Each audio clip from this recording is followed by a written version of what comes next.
My name is Josh Rogin. I'm with the Washington Post. It's my real pleasure to be with you here this morning, mostly because it means that your industry has not yet found a way to replace my job with automation. And if you're working on that right now, stop that. Don't do that. We have an expert panel to deal with this issue tonight, but let me just frame the conversation very briefly. From the amateur's perspective, it seems that automation and artificial intelligence and the technologies that are being developed around it are moving faster than our ability as a policy community, much less as a media community, to understand much less, oversee much less, mitigate the risks of the implications of these new and emerging industries and technologies and their impacts on national security and foreign policy and human rights, et cetera. Nevertheless, there are a lot of people working hard on this issue. Very recently, I think what we're going to start with is some reflections on what we learned from the latest and ongoing crisis in our national security world, the Russia invasion of Ukraine. And I don't know about you guys, but I was pretty surprised to discover that this was actually being fought as quite a 20th century kind of conflict. And despite all of the advances, despite all of the warnings, it's really coming down to tanks and human beings and their ability to fight the tanks. And when I think about that, I think, why is it that Vladimir Zelensky has better internet in Kiev than we have in Washington, D.C.? How is it possible that even the unmanned systems are basically human-driven and human-guided? And what does that tell us about Russia and its progress on this issue? And then we're going to move quickly to the country that's probably not going to be so 20th century if and when it starts the next conflict, which is the People's Republic of China. And what does it mean to have a peer competitor that's integrated with our economy that is perhaps a peer competitor in this industry, if not surpassing us? And what does it mean that we've spent 20 years helping the Chinese government and the Chinese companies build the industries that are now poised to help their military that's pointed against us? And how do we manage different priorities in American foreign policy, one being our national security and the security of our citizens and their privacy and their human rights and the human rights of citizens all over the world, against our basic desire for openness and interconnectedness and our financial interest in building the industries of the future in a way that is collaborative. And I couldn't have asked for a better panel to speak to that tonight. Let me briefly introduce them. We have Gregory Allen, the director of the AI Governance Project and a senior fellow in the Strategic Technologies Program at the Center for Strategic and International Studies. Until 2 months ago, he was director of Strategy and Policy at the DoD Joint Artificial Intelligence Center, where, as far as I know, one of the most recent top defense officials to actually travel to China and speak with dozens of Chinese officials and experts about this very issue.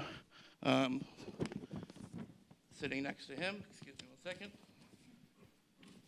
Liza Tobin. Right, Liza? Excellent. I had a 50-50 chance, thank you.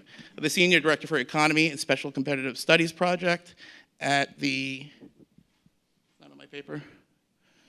The Special Competitive Studies Project? Yes, where is that housed? Crystal City. Crystal City, okay, excellent. And next we have August Cole, a former Wall Street Journal. Apologies for my paper here. August Cole, a former Wall Street Journal. This is a great advertisement for digital you're giving us right now. Thank you for filling the empty space, Gregory. A non-resident fellow at the Scowcroft Center at Strategy and Security at the Atlantic Council, and an author, and, of course, Margarita Konaev, a non-resident senior fellow in the Forward Defense Practice of the Atlantic Council's Scowcroft Center for Strategy and Security. Okay, I'm going to ask each of you to give us your 3 minutes, your tightest 3 minutes, on what I've just laid out. What does the current conflict tell us about the status of AI and automation in modern warfare? And what will the next conflict, potentially with China, how will that be different? Let me start with you, Gregory. Well, thank you all for joining us here today. It's a pleasure to be with you. I'll start with the conflict in Ukraine. Josh described this as a 20th century conflict. I think there are elements of that that are true. We haven't seen a conflict on this scale in quite a long time. But many aspects of this conflict really highlight what has been changing in the 21st century. Unmanned systems and remotely piloted systems and autonomous systems were all the sorts of things that some had argued were not going to be a part of a high-intensity fight, that they were only going to be relevant to counterinsurgency conflicts. I think that myth has been blown wide open. But what we've only seen is the first move in which there will always be counter-moves. So a lot of the unmanned systems that we're seeing in use in this conflict that have been really remarkably effective are, as Josh said, remotely piloted. There have been some claims of Russia using AI-enabled autonomous weapon systems. I've reviewed the same evidence of that, and I don't find them to be credible.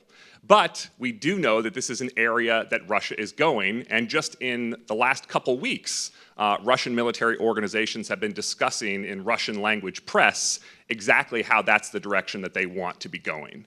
And as I said before, this is the first in a series of technology military steps with moves and counter moves. A lot of those counter moves are going to be taking away the remotely piloted aspect of the system. As more electronic warfare systems get introduced into this conflict, as more other UAV countermeasures come into the conflict, the pressure on all sides to go towards increasingly autonomous systems, that's what we should expect from the next stage. Just to talk briefly on the Chinese side of this equation, as Josh said, I've traveled to China a lot, both before I was a DoD government official and also while I was at the DoD.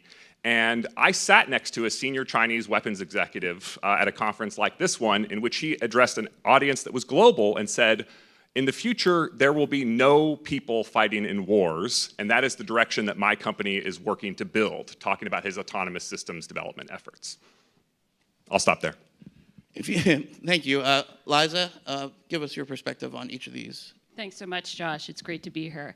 So I think given that my background is mainly in China policy, I'll focus my remarks kind of on the broader context of China's technology strategy and how this applies to autonomy. And I think it's important to always understand the Chinese strategy in this context of economic and technological and military developments happening in tandem and really being inextricably linked. So I think you know, in recent years, there really has been kind of a misunderstanding in the US, at least in Washington, among policymakers about China's technology strategy. And I think in some cases, this has meant that Washington has been somewhat slow to respond to the nature and the stakes of this contest with China over technology.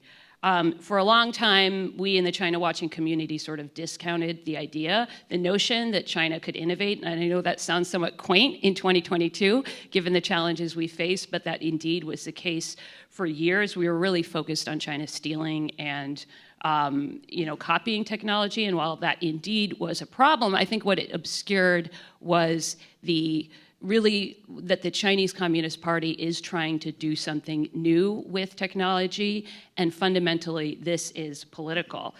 The Chinese Communist Party believes that its system of governance offers certain advantages over Western-style democracy and capitalism, namely the ability to marshal state resources towards major state projects, including in autonomy, and then also a view of technology that prioritizes the needs of the state over the needs of the individuals. Now, Xi Jinping is a good Marxist, and sometimes when he talks about history, he says, we are seeing changes not seen in a century. And of course, he's talking about things like the centers of global power and the global economy shifting from east to west, but also he's talking about new frontiers emerging in fields like space, autonomy, biotech, things like that.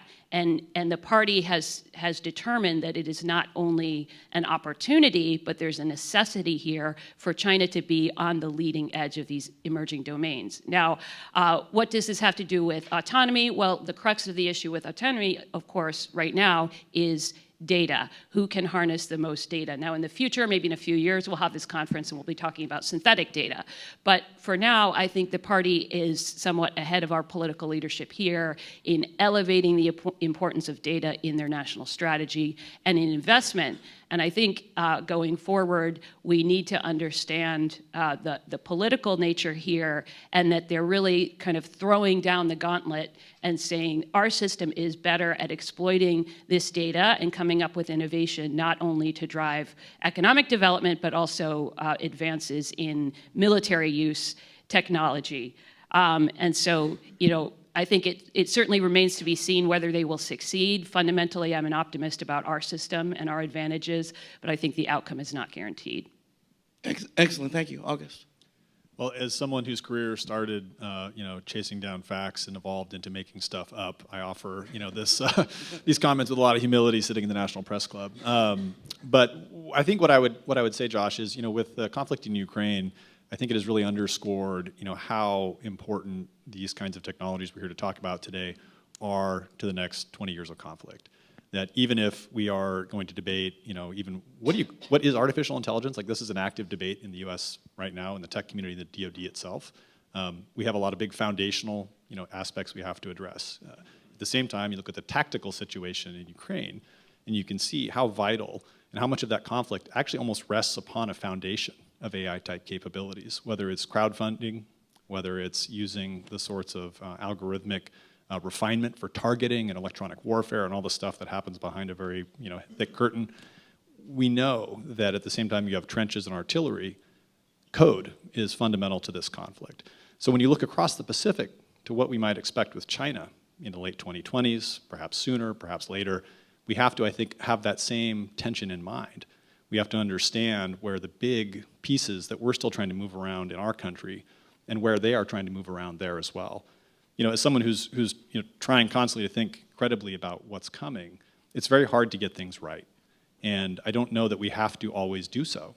But how we go about doing that is vital. And the one thing I think I would say, especially when you look at the missed opportunities in understanding what was going to happen in Afghanistan, what was going to happen in Ukraine, is to really hone in on the human aspects of these conflicts. It's very easy to get focused on policy. Specifically, it's easy to get focused on technologies, like we're looking at with China, and really try to remind ourselves that, there are, conflict is a human experience, even if it is shaped and evolving with, of course, and through technology.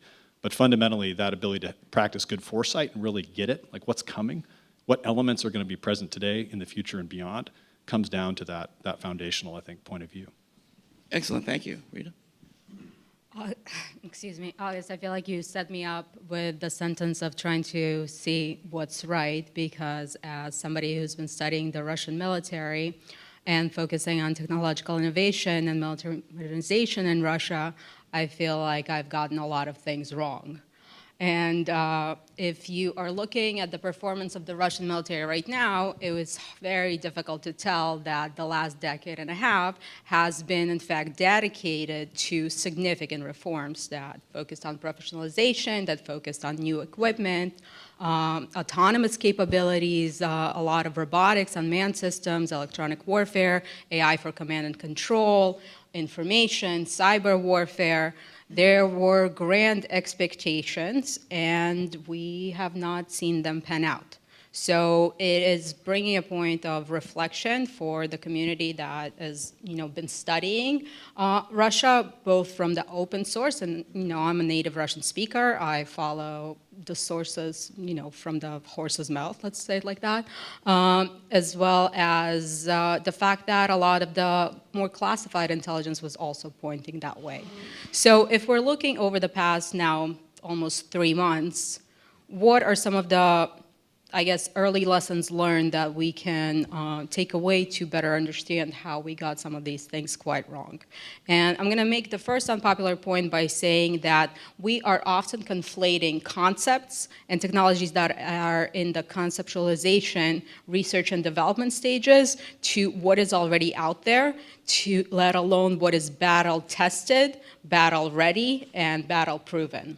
There's a marketing element to it. There's a tendency to rely on the companies that are advancing these and selling these. And there's a tendency to repeat what we are hearing from the sources themselves. And I think we need to be increasingly more skeptical. And that is a point that is relevant for journalists, for analysts, and for intelligent observers themselves. And that is something that I think is also very critical for understanding China, where China is and where China is going, and not only just what they're thinking and what is the strategy, but what is actually already ready to go and ready to be used. The second point, I think, also builds on the human element issue, is the difference between innovation and integration, innovation and adoption. What we're seeing right now is that the technical barriers to innovation are really not the most significant barrier to the use and scaling and integration of some of these sophisticated and advanced technologies and operations. A lot of it has to do with institutional, bureaucratic, cultural, human trust issues, trust let alone between humans and machines, but between the humans themselves, civil-military relations. Those barriers are not technical in nature, they're not technological, but they are indeed very human and very societal and institutional, and we have to keep them in mind. Finally, on a technological point, for every investment we are making in autonomy and every investment we are making in AI, we have to be thinking about how to counter those capabilities. So the fact that the Ukrainian military is able to inflict such massive damage with quite rudimentary and relatively cheap drones is significant. And perhaps the United States would have been more prepared for such attacks through integrated defenses, better electronic warfare capabilities. But by all assessments, Russia had some of the most sophisticated electronic warfare capabilities in the world, and they are unable to deter or defend against that threat. So we have to be thinking about countering autonomy and countering AI going forward. When we're looking about what's next for Russia in its modernization efforts and its efforts to get its tanks out of the Ukrainian mud and out of the hands of the Ukrainian farmers, it's hard to tell. I'm a little worried about the pendulum swinging to a point where we completely underestimate what comes next from the Russian perspective. It's useful to remember it is still a nuclear power with a decent amount still of conventional capabilities, so keeping that in mind. And the relationship between Russia and China is also going to be very interesting and complicated, but not only Russia and China, but also Russia and India and Russia and Israel from the technological alignment perspective. Thank you. Excellent, thank you. Fascinating to start to apply the lessons learned from what we see in Russia and Ukraine to the larger problem, because we can be sure that our adversaries are doing the exact same analysis. And that brings us perfectly to our first round of questions. Before I get to that, I'd like to just let you know in the audience that we will have some time for audience questions. And if you would like to submit one, the way to do it is by emailing asknexus22@gmail.com or by using the app. So you can start to enter those now, and we'll get to a couple of those in just a bit. But Rita, your segue actually leads us perfectly back to Gregory, because he has done some of the most important work on China's AI strategy. And if you haven't read this document yet, I encourage you to read it after the panel. I made the mistake of reading it last night, and then I was so scared I couldn't go to sleep. It's some pretty shocking stuff, to be honest. And I want you to, first of all, the thing that stuck out to me most was that the Chinese Communist Party is essentially doing two things at once. They're calling for international norms and international negotiations and international, essentially, arms control for AI in a very public and way that sounds very appealing. At the same time, they're engaging in the arms race they're protesting against simultaneously, which is pretty common for arms races, as it turns out. So using that as sort of the jumping off point, can you tell us what you know about the current effort to engage with the Chinese government and the US government and vice versa on this issue diplomatically behind the scenes? Sure, and let me start with a bit of a digression. For a long time now, there's been a worldwide conversation around the unique and frankly weird failure modes of machine learning AI systems. And there's been a related conversation around the ethical use of these systems. And I think what the war in Ukraine reminds us is that while it is obviously a massive tragedy when there is accidental deaths, accidental civilian deaths from the result of technical failures, intentional civilian deaths is still an unsolved problem on Earth. And the Russian forces are reminding us of that tragedy just about every single day. So now pivoting to China in this kind of conversation, there are Chinese academics, there are Chinese members of the Ministry of Foreign Affairs who have loudly been calling for arms control. One thing it would behoove everyone to remember is that the Chinese system is different than the American system. So whereas our military is a part of our government, their military is a part of the Communist Party. And while they have the same boss, they have different reporting structures and different functional governance structures. So all of the talk around AI arms control has thus far been coming out of either academic institutions who do not speak for the government, or to a lesser extent, the Ministry of Foreign Affairs. When I was at the Department of Defense, we tried multiple times to have a conversation around military AI risk reduction with the Chinese People's Liberation Army, and were refused multiple times. This is a conversation that thus far they have shown no interest in engaging in, and I think that's unfortunate. Are you suggesting that the Chinese government may not be genuine in its protestations, that it really is for arms control and diplomatic negotiations in this area? So I don't claim to be a mind reader. There are multiple plausible interpretations of what's going on. One is just the bureaucracies of the Chinese system disagreeing with each other. Another interpretation is insincerity. Another interpretation is something else that I haven't thought of yet. Right? There's multiple possible explanations. But the fact is the United States has been taking criticism in the international community and in the press as somebody who is dragging their heels on international norms and dialogues related to military AI risk reduction. We are not the ones dragging our feet in this topic. As I said, China has refused this conversation multiple times. Very interesting, thank you. Liza, let me ask you, since you mentioned data, to explain to our audience how the Chinese government and the Chinese Communist Party collects data, uses that data, and how they integrate their corporate and military and human rights policy through AI using that data. And what kind of challenge does that pose to us as competitors, and also to us as a community of free and open societies who believes that people have certain rights? Thanks, Josh. Yeah, so as I mentioned, they have a massive strategy called Digital China. They are certainly focused on this as a new source of economic growth and innovation. Again, I'll come back to the fact that they're good Marxists, and they have actually updated their Marxist theory to add data as a fourth factor of production. And for those of you who may be a little bit rusty on your Marxist theory, the original three are land, labor, and capital. So when you put them all together in creative ways, it produces economic growth. But unfortunately, the Chinese economy is slowing. The era of easy industrialization and demographic growth is over, and so they can't squeeze any more marginal productivity out of land, labor, and capital. Enter data, this new fourth factor of production. And so they are betting that this is a way out of the middle income trap, and that by adding data and exploiting the many benefits and opportunities of data, they can actually grow their economy in ways that we can't. So I think here in the West, when we talk about data, we're often talking about it in the rubric of privacy. And of course, that's very important, but it is a defensive perspective rather than this offensive perspective that the CCP is taking.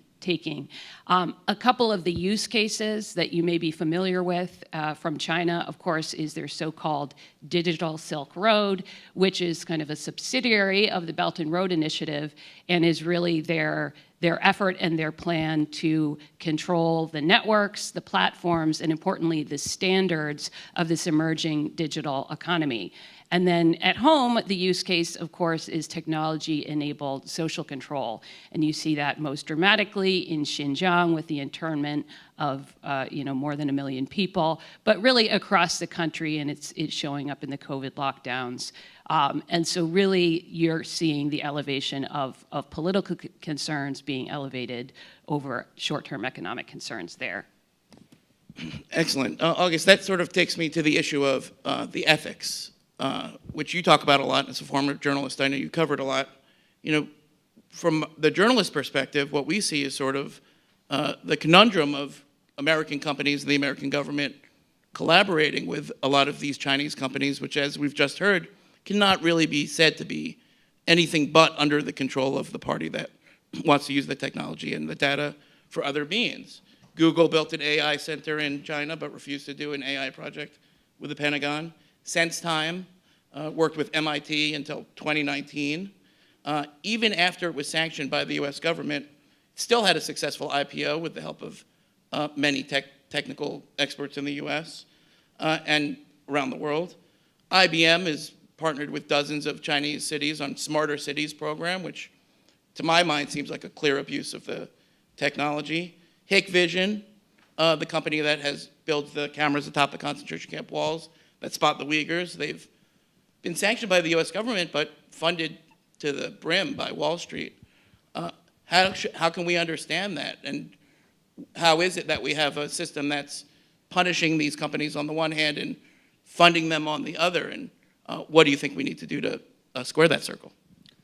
I mean, I think you can look at technology ethics beyond just artificial intelligence. You have to expand it to, what's coming with synthetic biology, for example. But as it relates to, AI and particularly the consumer technologies or, commercial technologies at scale and allow social control, but also may aid in, imagine, the refinement of a hypersonic, payload vehicle.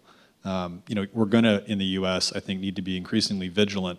And fundamentally, when you look at these ethical frameworks, whether it's for the conduct of conflict, laws of armed conflict, international humanitarian law, and those sorts of constructs, or on the commercial side, we're going to be asking a lot more, I think, of American leadership and our allies to make ethical decisions. And I think that's a crucial point, that in a period of time, particularly as we just experienced a massive body blow to valuations in the tech sector, there is going to be a lot of pressure, especially as funding gets harder to raise for early stage companies, et cetera, to turn away from money that may not be as easy, or maybe easier, I should say, than right. I would also pivot to the question of how we look at the ethics of AI in armed conflict, and particularly sub-threshold conflict. If you look at a lot of the strategic conversation, whether it's in the conventional military or special operations, about this kind of continuum or this contest, right, that we're setting up with China over the next 10 to 15 years, where we're going to be engaging at the commercial level, at the cultural level. We're going to be trying to look for advantage or ways to keep conflict from breaking out, or if we get into a fight, to win it quickly.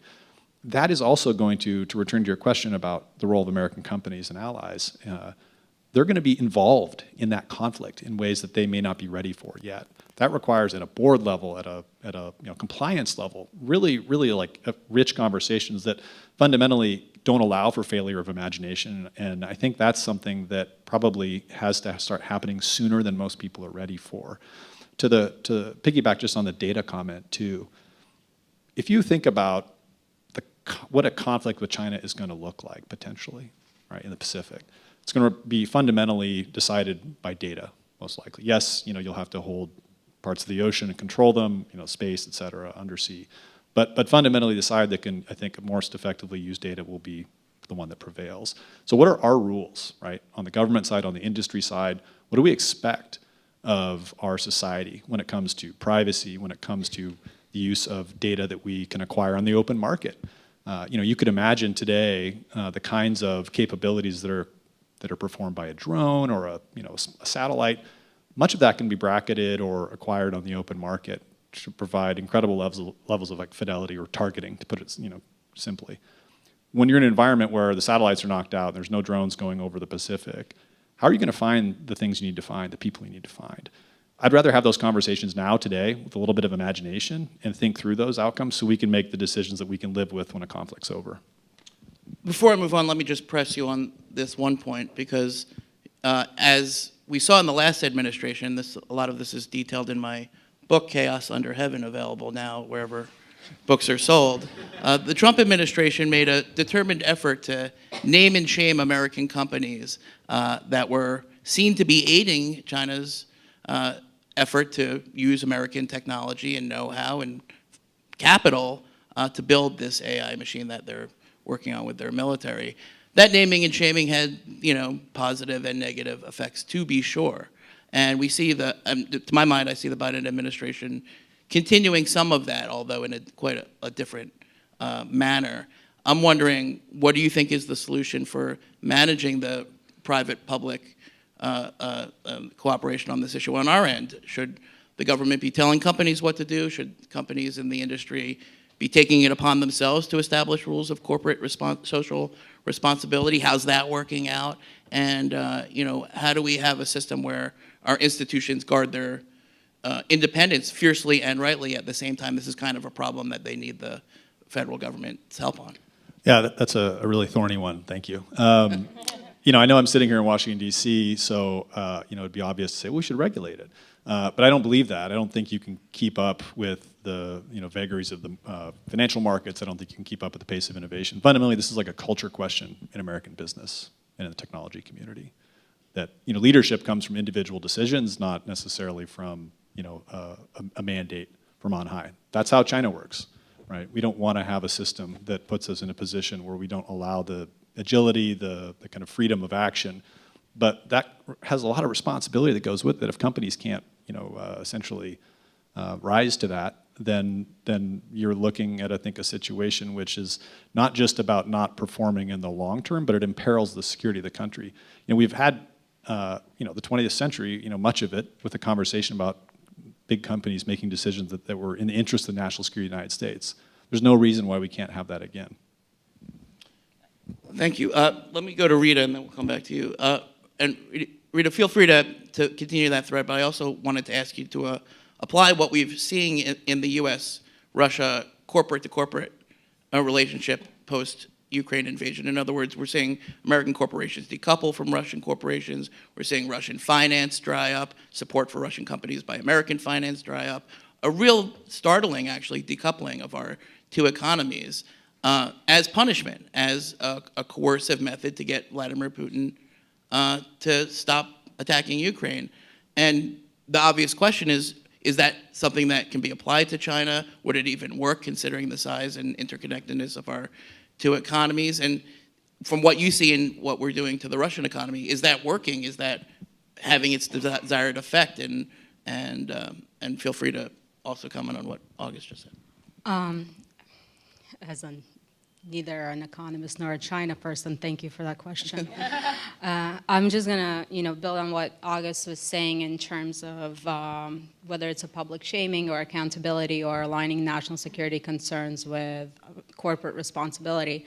I think consumers have changed significantly over the past 2 decades. This new generation, whether it's millennials or Gen Z, a lot of them want to know where did their products come from, whether they're sourced responsibly. You see that in the fashion industry, you see that in mining industry, you see that in all sorts of products. And I think it's important to kind of build on that momentum and not simply argue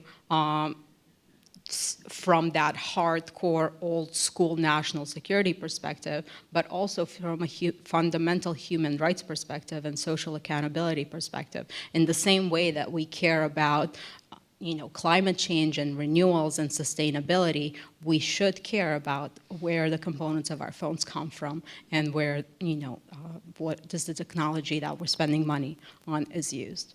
In terms of the commercial activities and integration and decoupling from Russia, it's a much easier effort to execute because it's a smaller economy and the integration is not that significant.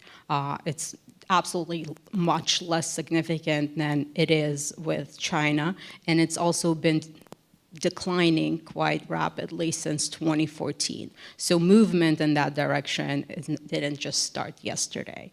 What is interesting to watch is who has been replacing those ties and how Russia has been trying to effectively not necessarily insulate itself to the effect of Western sanctions, because that's something that it will never be able to do, but to make its economy, its technology sector, its science innovation capabilities more resilient, whether it's through investment in domestic production, or it's through, again, relationships with China, relationship with India, relationship with Russia, with Israel.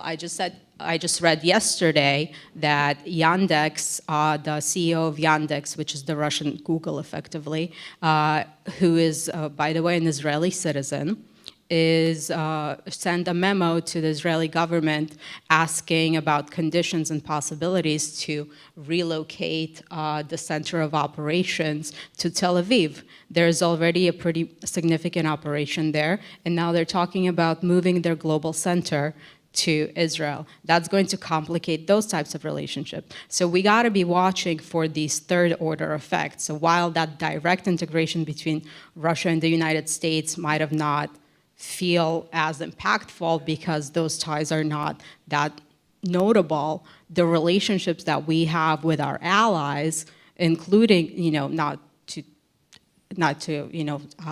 hone in on Israel, but Israel and India and others are going to be important. And I'm just going to push back on that point that you said that the sanctions are being enforced to make Vladimir Putin to stop the war. We're actually not 100% sure that that is the end goal of the sanctions. It has not been declared that the minute that Vladimir Putin withdraws from Ukraine or withdraws from, to the eastern part or stops the war, that the sanctions are going to be removed. If anything, there isn't really an indication of an end date, which also kind of, makes you question what is the incentive that Putin's now facing to end the war if there's no end to the sanctions inside. So we got to be thinking about how we want to use these instruments of economic pressure and economic straitcraft going forward towards China. Excellent. Yeah, I should have been clear that that's what the Biden administration claims, is that the sanctions are meant to pressure Putin and his cronies to stop the atrocities and the invasion.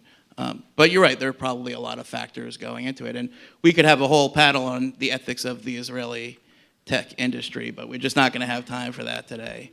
But it does bring us back to you, Gregory, because what we're hearing is that the war, a conflict, a potential contingency with China, and now we're thinking about a potential Chinese invasion of Taiwan, will be very different. For all of the reasons that we've just heard, for all of their capabilities, for all of the interconnectedness that we have with our industries, and for all of the relative tools that we're using now that may not be effective the next time. So let me just ask you directly, and anybody on the panel can take a crack at this one. What would automation and AI look like in a Chinese invasion of Taiwan, in a potential Chinese invasion of Taiwan, and what can we do now to prepare for that? Well, I think the answer to that question depends on when. Let's say 2027. Right. The reason why I raised that is because the Chinese military is in the midst of a major AI-enabled modernization effort. They are really changing a lot of the way that they do what they do. There was a report by the former China bureau chief in Nikan that basically said Xi Jinping was shaken by what he has seen in the Ukrainian conflict, where cheap, crummy, commercially derived UAVs were taking out expensive military-specific hardware. And in witnessing that, he was wondering, did I just make a mistake spending tens of billions of dollars to build an aircraft carrier fleet?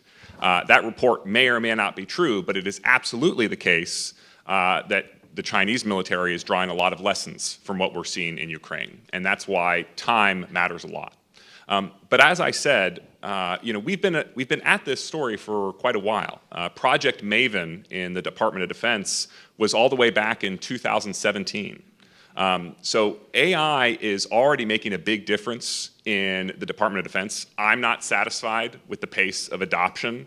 I don't believe a lot of people in the Department of Defense are satisfied with the pace of adoption, but it already is making a big impact, including in what the DoD is up to in Ukraine. And that is true of what's going on with the Chinese military. That is true of what's going on in the Russian military. I think we should expect a lot to change in a relatively short period of time. Thank you. Liza, you had something that you wanted to say? Oh, sure. Thanks, Josh. No, I wanted to get back to your point about, is naming and shaming companies the right approach? I think a more productive approach would really to be, let the government be the governance. I think it is the government's role to set common sense left and right limits and say, give companies a clearer sense of the direction where policy is going.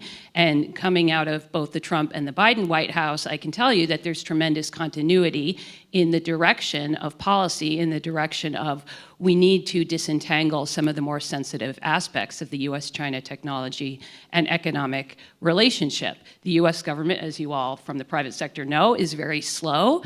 So I know you're waiting to get more policy clarity, but I think the direction is assured.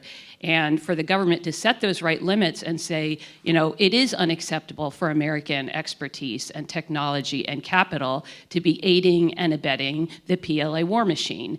I think getting that clarity sooner and giving companies a reasonable amount of time to figure out their compliance is better than kind of kicking the can down the road and leaving things unclear.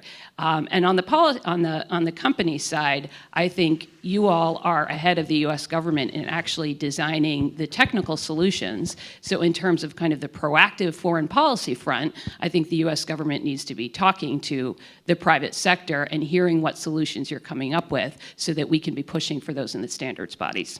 Thank you. We're going to go to August in a second, but let me just press you on that because you're right. We do have a private sector audience here that has not been properly engaged by our government and has not been given correct, fulsome guidance on how to navigate these very thorny issues. So how about you do that now? And specifically, is there any ethical way to collaborate on AI and autonomy with Chinese companies that are definitely under the control of the CCP and probably kicking all the technology out the back door to the PLA? And is it just an ethical issue? Because when I look at the China's tech industry, what I see is a crackdown. What I see is the party installing itself in control of all of these companies, destroying their ability to function independently, taking trillions of dollars of valuation out of them on purpose in order to exert political control. So when I look at American industry and Wall Street, for example, I wonder, shouldn't they factor that into their calculations, especially their economic calculations? And what does it mean if the Chinese tech company just becomes another arm of the CCP? Doesn't that mean that we're taking on a lot of additional risk for our investors that we're not, material risk actually, that we're not properly thinking about? Thanks. Yeah, and I certainly don't speak for the U.S. government. I've left government, but just my personal views on that. No, I agree with a lot of that, Josh. I think that in terms of where the government has set the needle, it's the job of the government to send these signals about where the risk is in China. Companies are very interested in understanding the national security risk, fiduciary risk, economic risk, shareholder risk, all these types of risks, and I think they're very good at setting up compliance mechanisms and directing their investments as long as the U.S. government is sending clear signals. But there is no clear line. Autonomy and some of these other technologies are inherently dual use, and I think sometimes the U.S. government gets themselves, and I can speak from personal experience, tied up in knots, trying to find this perfect dividing line where we're allowing all quote-unquote civilian and commercial investments to proceed and walling off all the military. Well, in a perfect world, we'd do that, but as you all know, these things are inherently mixed and blended, and I think it's better to have a little more clarity now than sort of leave the policy uncertain and kick it down the road and hope that we'll somehow be able to untangle the two sides of this tech, which is impossible. If I may, I think the Munich Security Conference was coming through town just the other week, so there's a lot of European diplomats and European security officials. And I will say the mood in Europe is that the peace through trade hypothesis really took a beating from Russia's invasion. And that is true deep within the European security establishment. The second thing I'll say is, on my own travel to China, one of the times I went to a venture capital pitching event where Chinese companies were talking with Western and other investors.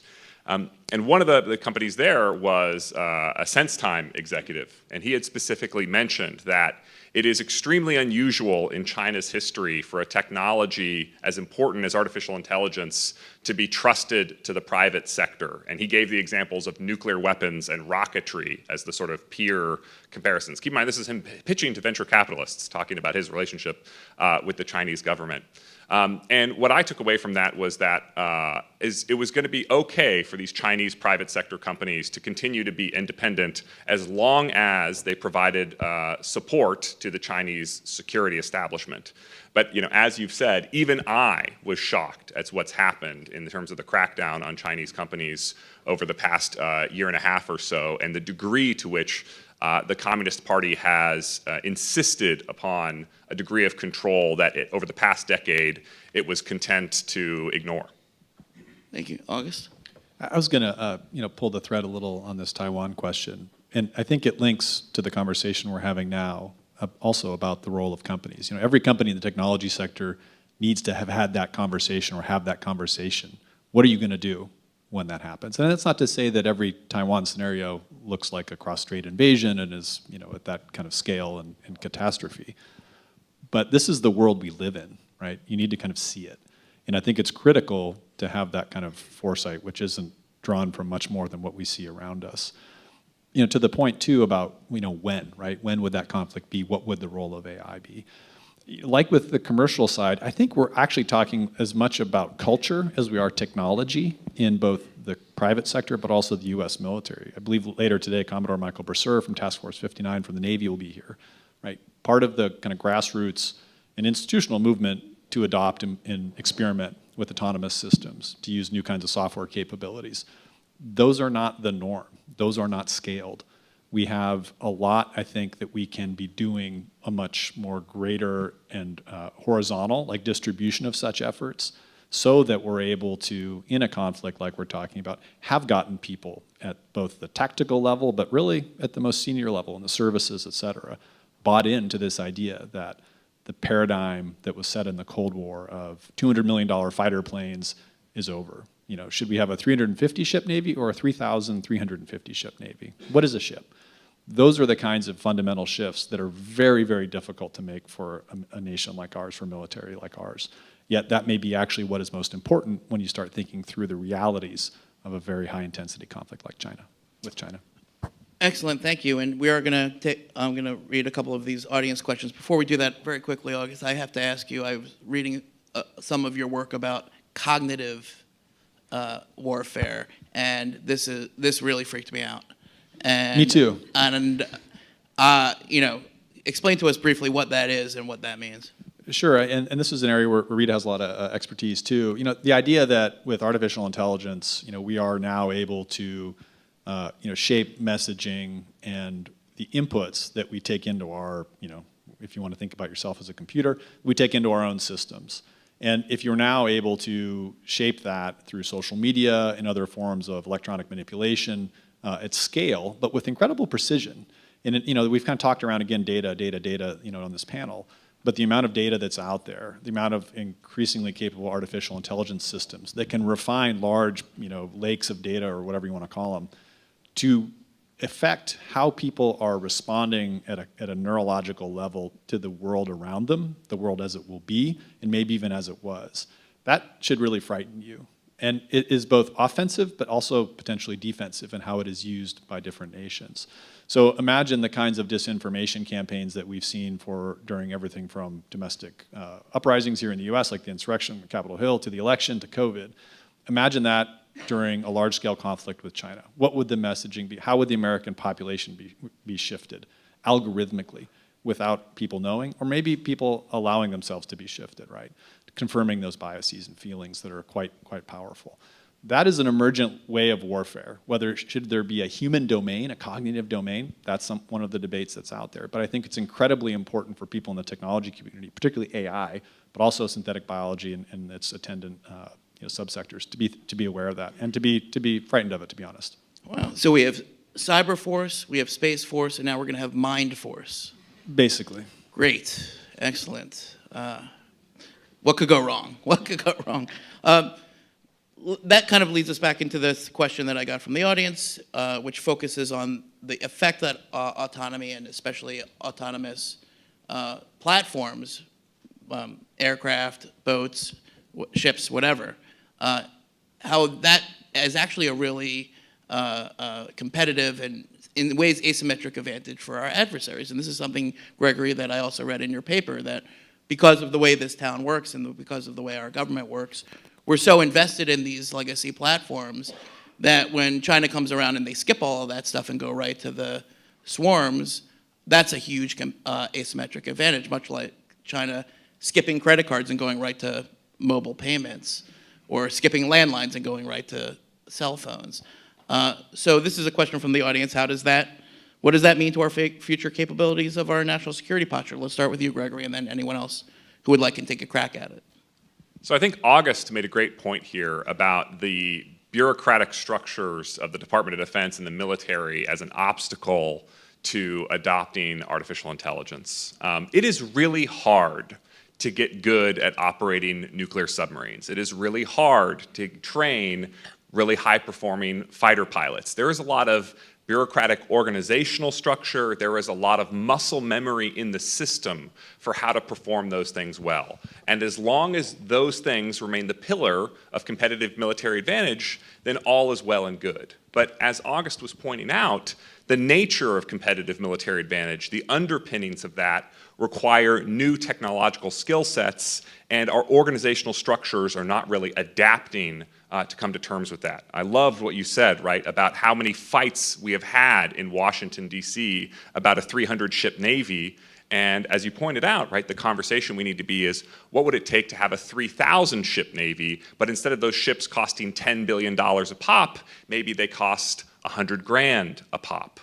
What we've been seeing in Ukraine is munitions such as those made by Northrop Grumman or others, where these are kamikaze drones that cost somewhere between, cost low tens of thousands of dollars a shot, that are annihilating million-dollar tanks, at volume. There is a cost and competitiveness revolution going on in military technology, all of which is underpinned by the progress that we've seen in commercial digital technology, not least of which is artificial intelligence. And our institutions, we have made some progress in this direction, but I think the scale of the transformation is even larger than we had previously assumed to be the case.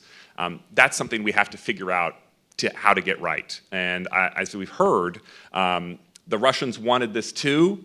They haven't done an especially job getting there, but boy, is there a lot of pressure on them right now. And I think we've seen throughout history Russia really underperforming in the early stage of just about every war, and that not necessarily being a great predictor of what the long-term outlook looks like. Excellent. Let's move to the next audience. Oh, do you have something you want to say, Rita? I think I just want to make a quick but I think an important point. So we are absolutely correct in trying to understand and improve on the institutional, bureaucratic, budgetary constraints that are imperiling progress of AI and autonomy adoption across DoD. But we should also be very clear that concepts like military-civil fusion or the integration between the commercial and the political and the military sectors in China, they sound like everything is streamlined and effective. And we know that authoritarian systems are not effective systems. They might appear effective from the outside because there is this humdrum of activity and plans and declarations.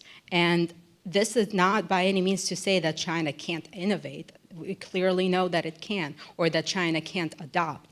But we need to understand that the bureaucratic barriers that we face in a free society are probably very much existent in not free society. And what we're learning from the massive underperformance of the Russian military is not necessarily a technological or a technical lesson. It's a lesson about civil-military relations in an authoritarian country that prohibits initiative, that gets in the way of effective command and control, that gets in the way of taking action to salvage an operation that is clearly going defunct, let alone prevent it by saying, no, actually you are probably not going to take Kiev in 2 days.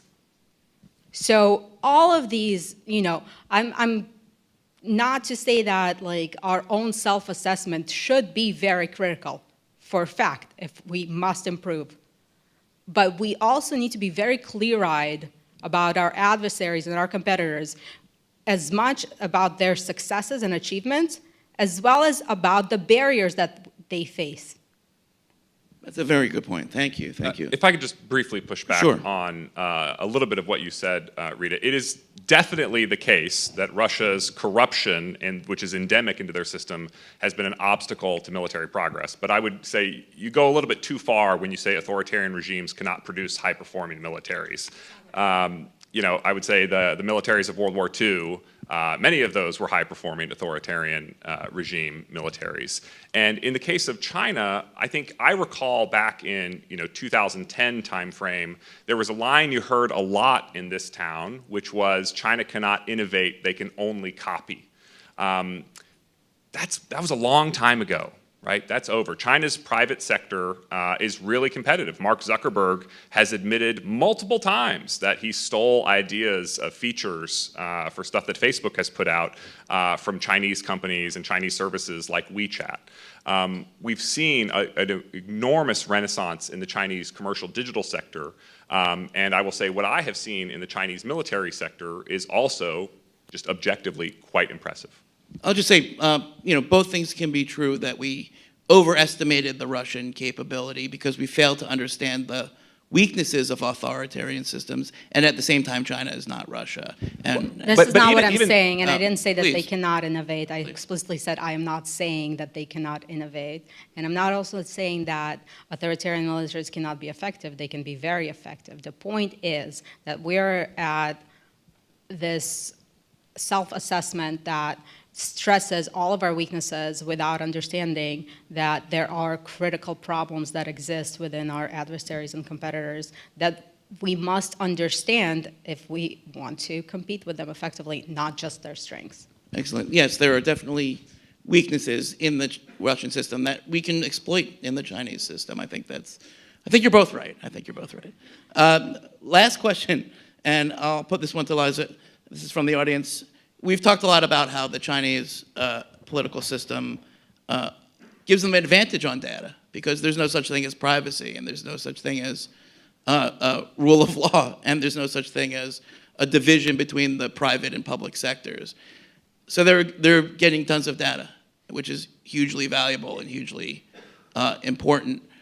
How can we compete with that while maintaining our values? What can we do more to close that gap without becoming the thing that we're fighting?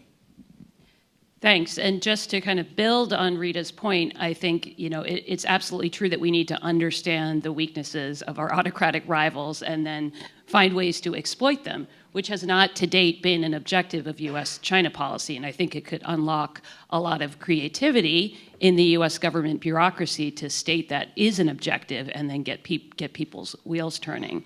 So perhaps I'll just end it at that. Well, I think we've got all of our wheels turning now. So I hope this has been a good framing for the busy day that you guys have ahead of you. Let's give another round of applause to our excellent panelists. And thank you very much.